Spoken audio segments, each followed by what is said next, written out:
बच्चों, आज हम एक नई कहानी का अध्ययन करेंगे। कहानी का शीर्षक है पंच परमेश्वर।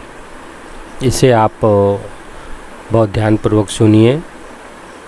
जुम्मन शेख और अलगू चौधरी में गाढ़ी मित्रता थी।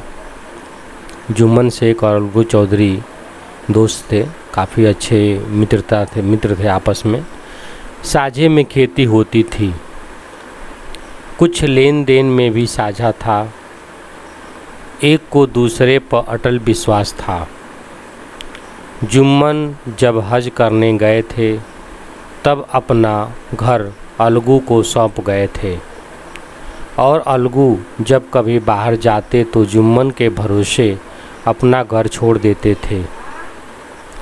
इस मित्रता का जन्म उसी समय हुआ था जब दोनों बालक ही थे और जुम्मन के पिता जुमराती उन्हें शिक्षा प्रदान करते थे। जुम्मन शेख की एक बूढ़ी खाला थी। उसके पास थोड़ी सी जायदाद थी, परंतु उनके निकट संबंधियों में कोई न था। जुम्मन ने लंबे चौड़े वायदे करके वह जायदाद अपने नाम लिखवा ली थी। जब तक दान पत्र की रजिस्ट्री नहीं हुई थी तब तक खाला की खूब खातिरदारी हुई। स्वादिष्ट पदार्थ खिलाए गए। रजिस्ट्री की मुहर लगते ही इस खातिरदारी पर भी मुहर लग गई। जुम्मन की पत्नी करीमन रोटियां देने के साथ कड़वी बातें भी सुनाने लगी। जुम्मन शेख भी निठुर हो गए। कुछ दिन खाला ने सब सुना और सहा, पर जब न सहा गया तब जुम्मन से शिकायत की। जुम्मन ने गृहस्वामिनी के प्रबंध में दखल देना उचित न समझा। कुछ दिन तक तो यूं ही रो धोकर काम चलता रहा।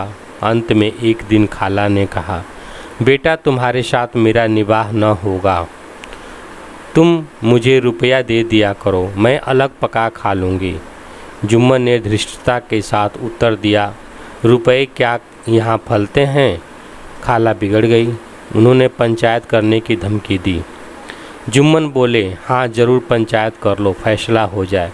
मुझे भी रात दिन की यह खटपट पसंद नहीं।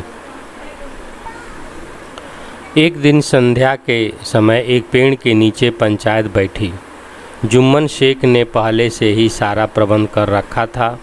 पंच लोग बैठ गए तो बूढ़ी खाला ने उनसे विनती की, पंचों, आज 3 साल हुए मैंने अपनी सारी जायदाद अपने भांजे जुम्मन के नाम लिख दी थी। जुम्मन ने रोटी कपड़ा देना कबूल किया था। साल भर तो मैंने रो धोकर इसके साथ काटा, पर अब सहा नहीं जाता। मुझे न पेट की रोटी मिलती है और न तन का कपड़ा। मैं बेसहारा हूँ। तुम लोग जो राह निकाल दो उसी राह चलूँ। मैं पंचों की बात सिर माथे चढ़ाऊँगी। सरपंच किसे बनाया जाए? इस प्रश्न पर जुम्मन शेख और खाला जान में कुछ कहा सुनी हो गई। अंत में खाला बोली, बेटा, पंच न किसी के दोस्त होते हैं न किसी के दुश्मन। तुम्हारा किसी पर विश्वास न हो तो जाने दो, अलगू चौधरी को ही बना लो। मैं उन्हीं को सरपंच मानती हूँ। जुम्मन शेख आनंद से फूले उठे, परंतु मन सोचकर बोले, चलो अलगू चौधरी ही सही। अलगू चौधरी सरपंच हुए। उन्होंने कहा, शेख जुम्मन, हम तुम पुराने दोस्त हैं, मगर इस समय तुम और बूढ़ी खाला दोनों हमारी निगाह में बराबर हो। जुम्मन ने कहा, खुदा गवाह है, आज तक मैंने खाला जान को कोई तकलीफ़ नहीं दी। अलगू चौधरी ने जुम्मन से जिरह शुरू की। जुम्मन चकित थे कि अलगू को हो क्या गया है। अभी तो मेरे साथ बैठे थे, अब इतने प्रश्न मुझसे क्यों पूछते हो? जुम्मन यह सब सोच ही रहे थे कि अलगू ने फैसला सुनाया। जुम्मन शेख, पंचों ने इस मामले पर विचार किया। उन्हें यह उचित मालूम होता है कि खाला जान को माहवार खर्च दिया जाए। बस यही हमारा फैसला है। अगर खर्च देना मंजूर न हो तो रजिस्ट्री रद्द समझी जाए। फैसला सुनते ही जुम्मन सन्नाटे में आ गए। अलगू के फैसले की सभी लोग प्रशंसा कर रहे थे, पर इस फैसले ने अलगू और जुम्मन की दोस्ती की जड़ हिला दी। जुम्मन को यह फैसला आठों पहर खटकने लगा। वे इस ताक में थे कि किसी तरह अलगू से बदला लेने का अवसर मिले। ऐसा अवसर जल्द ही जुम्मन के हाथ आया। अलगू चौधरी बटेसर से बैलों की एक बहुत अच्छी जोड़ी लाए थे। दैव योग से जुम्मन की पंचायत के 1 महीने बाद इस जोड़ी का एक बैल मर गया। अब अकेला बैल किस काम का। गांव में समझू शाहू थे। उन्होंने 1 महीने में दाम चुकाने का वादा करके चौधरी से बैल खरीद लिया। समझू शाहू ने नया बैल पाया तो लगे रगेदने, न चारे की फिक्र न पानी की। वह दिन में 3-3, 4-4 खेप करने लगे। एक दिन शाहू जी ने दूना बोझ लाद दिया। बैल ने जोर लगाया और वह आधे रास्ते में ही धरती पर गिर पड़ा। ऐसा गिरा कि वह फिर न उठा। इस घटना को कई महीने बीत गए। अलगू चौधरी जब बैल का दाम मांगते तब वह शाहू शहुआइन दोनों ही झल्ला उठते। कहते मुर्दा बैल दिया था, उस पर दाम मांगने चले हैं। इसी तरह कई बार झगड़े हुए, पर शाहू जी ने बैल का दाम न चुकाया। लोगों ने शाहू जी को समझाया, भाई पंचायत कर लो, जो कुछ तय हो जाए उसे स्वीकार कर लो। शाहू जी राजी हो गए तथा अलगू ने भी हामी भर ली। उसी वृक्ष के नीचे पंचायत शुरू हुई। रामधन ने कहा, चौधरी बोलो किसको पंच मानते हो। अलगू ने कहा, समझू शाहू ही चुन लें। समझू खड़े हुए और कड़क कर बोले, मेरी ओर से जुम्मन शेख। जुम्मन का नाम सुनते ही अलगू का कलेजा धक धक करने लगा। फिर भी उन्होंने कहा, ठीक है, मुझे स्वीकार है।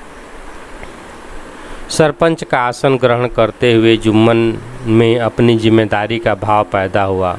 उन्होंने सोचा, मैं इस समय न्याय के सर्वोच्च आसन पर बैठा हूँ। सत्य से जी भर भी टलना मेरे लिए उचित नहीं है।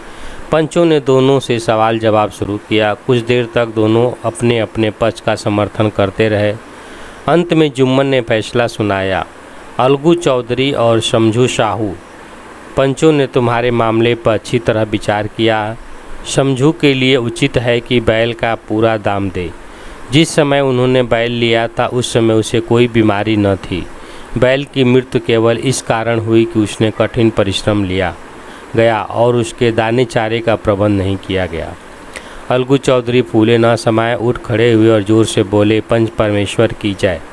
साथ ही सभी लोगों ने दोहराया, पंच परमेश्वर की जय। थोड़ी देर बाद जुम्मन अलगू के पास आए और उनसे गले लिपट गए। अलगू रोने लगे। इस पानी से दोनों के दिलों का मैल धुल गया। मित्रता की मुरझाई हुई लता फिर हरी हो गई। बच्चों, इसके लेखक हैं प्रेमचंद जी। थोड़ा प्रेमचंद जी के बारे में भी आप लोग देख लीजिए। प्रेमचंद सन 1880-1936 ईस्वी तक थे। हिंदी में कथा सम्राट के रूप में जाने जाते हैं। इन्होंने हिंदी तथा उर्दू में लगभग 300 कहानियाँ तथा अनेक श्रेष्ठ उपन्यासों की रचना की। इनके उपन्यासों में गोदान, गबन तथा कहानियों में ईदगाह, पूस की रात, 2 बैलों की कथा, कफन आदि प्रमुख है। मानसरोवर इनकी कहानियों का संग्रह है। बच्चों से उम्मीद है कि आप लोगों को ये कुछ कहानी समझ में आई होगी। पुनः एक बार वीडियो को फिर से प्ले कर समझ लेंगे, सुन लेंगे तो लगभग आपका कंप्लीट हो जाएगा। धन्यवाद।